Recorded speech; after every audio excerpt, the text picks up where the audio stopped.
Por que que um transmissor de radiofrequência ele precisa de tanta bobina para funcionar? Por que, meu Deus do céu? Se você está curioso para saber, fica nesse vídeo até o final que eu tenho certeza que você vai aprender muita coisa bacana.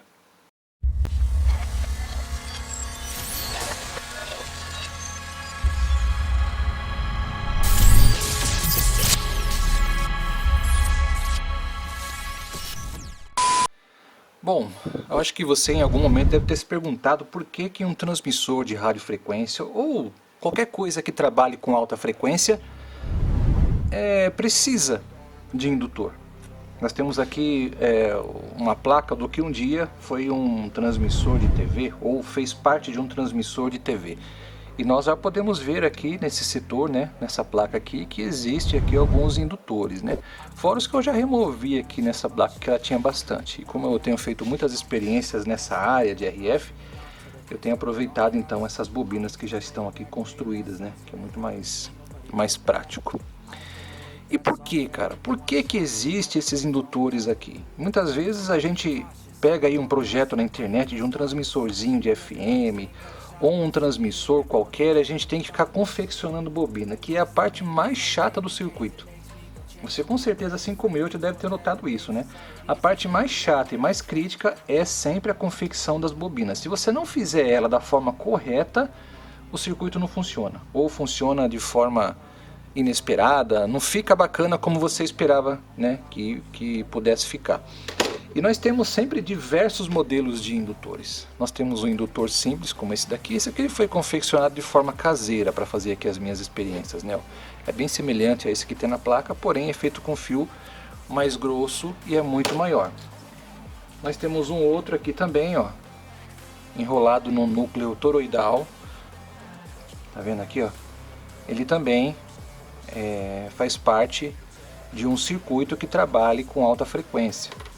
Ó, esse daqui também já é um outro modelo de indutor. Esse indutor aqui ele foi retirado inclusive de uma placa de TV. Provavelmente ele fazia parte ali do estágio horizontal do televisor, né? Mas é um indutor. Ó, temos um outro indutor semelhante a esse daqui, porém com fio muito mais grosso, né? Olha esse daqui, ó. Esse indutor aqui é muito maior. Esse indutor aqui, inclusive, se eu não me engano, ele foi tirado de uma placa de TV, de plasma, uma placa YSUS, né? E esse indutor estava lá, presente. E ele pode ser usado também para radiofrequência, sem nenhum problema, né? De qualquer forma, ele foi tirado de um ponto do circuito onde existia uma alta frequência, né? Agora, por quê? Por que que é necessário utilizar indutores e mais indutores? Será que isso aqui é feito para acabar com a vida do robista, por exemplo? Não, não é. E eu vou explicar para vocês o motivo agora. Eu vou deixar aparecendo uma imagem e eu vou aqui narrando, explicando para vocês direitinho. E vocês vão prestando bem atenção nesse vídeo para que vocês fiquem bem craques no assunto, tá bom? Bom, esses componentes, no caso os indutores, eles possuem uma característica muito interessante, que é a reação indutiva em relação à corrente alternada. E essa reação ela depende da aplicação de cada indutor em determinado tipo de circuito. Por exemplo, nós podemos utilizar o indutor, né, quando nós tivermos uma carga ligada a uma fonte de tensão. E quando essa carga ela é instável, eu me refiro a uma carga instável, não estável. Como por exemplo um circuito PWM, um processador, circuitos digitais, né? Podemos citar aqui também osciladores, conversores DC-DC, né? Qualquer tipo de circuito que trabalhe por meio de pulsos, enviando pulsos de tensão a uma carga que varia de nível alto a nível baixo, ou seja, um sinal pulsante, onde num ponto nós temos ali uma tensão e em outro momento a ausência dessa tensão, né? No momento em que esse circuito ele estiver enviando um pulso com sinal positivo para a carga ou nível alto, isso vai exigir uma elevada corrente da fonte de tensão, provocando então, mesmo que num período muito pequeno, a queda dessa tensão. E quando esse circuito interromper esse pulso, interromper esse sinal, a fonte de tensão ela vai tender a subir, né? E esse efeito ele é muito conhecido como ripple.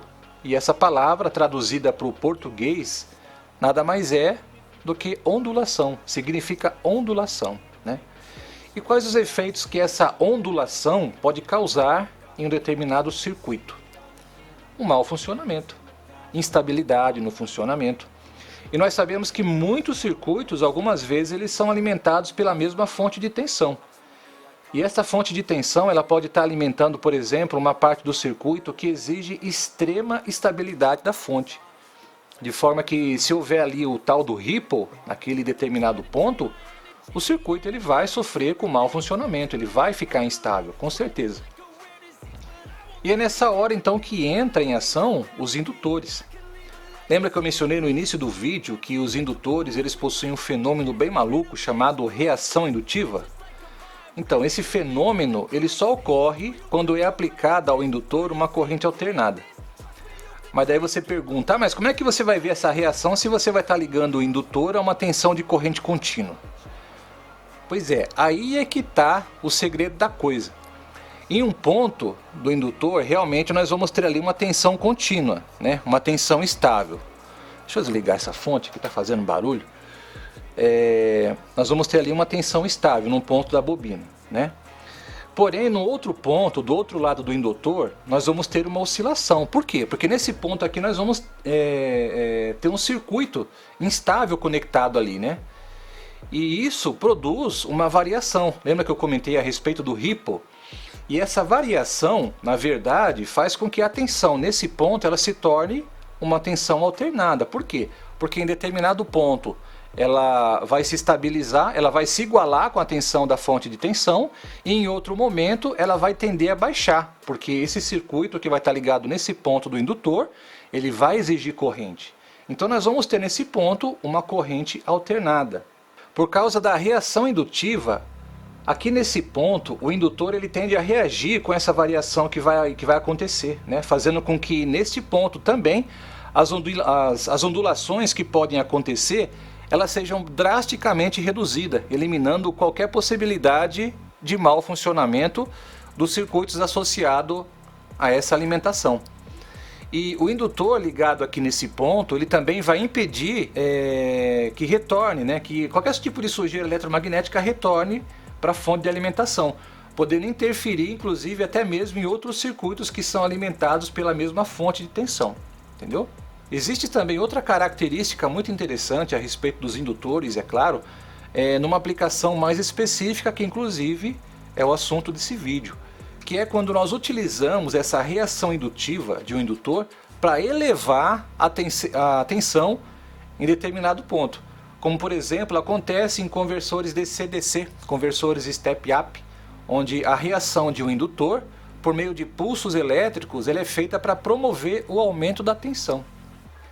E como já mencionei, quando há uma tensão contínua passando pelo indutor, ele vai se comportar de forma muito semelhante a um condutor elétrico, um fio, né?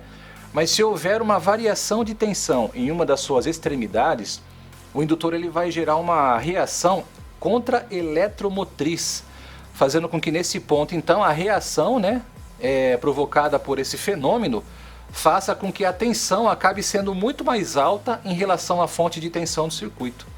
Por isso que em amplificadores de etapas de RF, por exemplo, né, é de suma importância que haja esse tipo de indutor, pois o que determina a potência de um amplificador de RF é exatamente a capacidade desse amplificador gerar uma amplitude de sinal altíssima na frequência que se deseja e aplicar esse sinal a uma antena. E como é que isso funciona na prática? Vamos dar uma olhada? Bom, nós vamos fazer um teste aqui bem rápido, utilizando um rádio PX, tá? Um rádio comunicador. E eu vou aplicar a uma lâmpada incandescente aqui uma tensão de 12 volts na alimentação dela. Vou colocar aqui as garras jacaré na fonte, na lâmpada, né? Deixa eu acertar aqui os fios. Ó, eu vou introduzir nela uma tensão de 12 volts. Ó, notem qual que é o brilho da lâmpada. Eu vou deixar uma foto aparecendo aí para a gente fazer depois uma comparação, tá? Então esse é o brilho da lâmpada conectada aqui a uma fonte, ó. Tá aqui em cima a fonte. está em 12,6 volts. Essa é a intensidade de brilho da lâmpada.